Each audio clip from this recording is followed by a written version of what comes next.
আমাদের দেশীয় পাঙ্গাস রক্ষা করার জন্য আমাদের যে সবচেয়ে বড় শত্রু যেটা সেটা হলো পাঙ্গাসের চাই।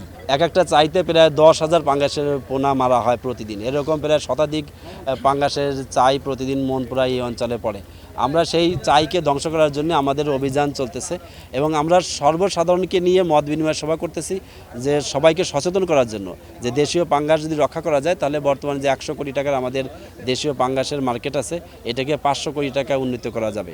সেই লক্ষ্যেই আমরা সমস্ত মাছঘাটগুলোতে এবং বিভিন্ন জায়গায় আমরা সচেতনতা সভা করতেছি এবং আমাদের দিন রাত 24 ঘন্টা আমরা পাহারাও দেই, এর পাশাপাশি আমরা অভিযানও করি। আমরা বিভিন্ন আইনশৃঙ্খলা বাহিনী, জেলা প্রশাসন, উপজেলা প্রশাসন সকলের সহযোগিতায় আমাদের এই অভিযান এবং মত বিনিময় সভা এটা অব্যাহত থাকবে।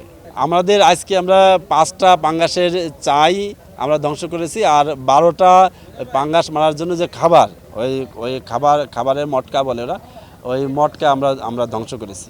প্রতিনিধি সকল উপস্থিতি আমার প্রিয় সুধী সকলকে আমি ধন্যবাদ জানাচ্ছি। এখন আমি সংক্ষেপে এখানে অনেকে আসছেন, অনেক কষ্ট করে আসছেন। জানুয়ারির দিকে একটা চাইতে 10 থেকে 20,000 পাঙ্গাস পাওয়া গেছিল। অনেক পত্রিকার রিপোর্ট একটা প্রকল্প হবে পাঙ্গাস আর পোয়া মাছ এই দুটোকে নিয়ে। এরপরে আমরা কিছু ছবি তুলবো। আমরা যে কাজগুলো করছি আসলে অনেকে জানে না। ওই যে বললাম না যে রিপোর্ট করছে যে নদীর পুকুর থেকে ভেসে আসছে। নগদে 500 টাকা বা তার বেশি পেমেন্টে পেতে পারেন ঢাকায় জমিসহ 20 কোটি টাকার পুরস্কার। আমি এখানে নবাগত জেলা মৎস্য কর্মকর্তা, আমার নাম বিশ্বজিৎ কুমার দেব। তখন কিন্তু জেলের মুখে একটা হাসি পড়ে, তাই না? এটা আমরা কিন্তু পেপার পত্রিকাও দেখি, জেলের মুখে হাসি পড়েছে।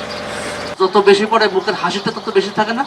তো যে ছোট পাঙ্গাসের পোনার ধরার পরে যে হাসিটা, এটা আমি বলবো মির্জাফরের হাসি। কি হাসবেন না মির্জাফরের হাসি আসবেন, এই দায়িত্ব আপনাকে নিতে হবে।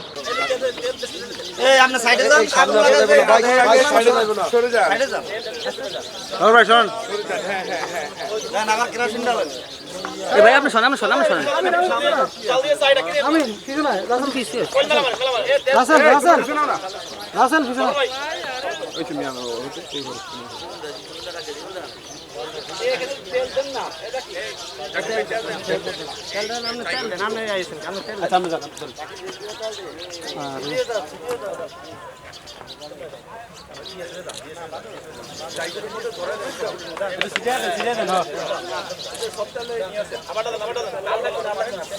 এরপরে আমরা জালটা উপরে উঠে দিব, আগে ছবি টবি তোলা দিব।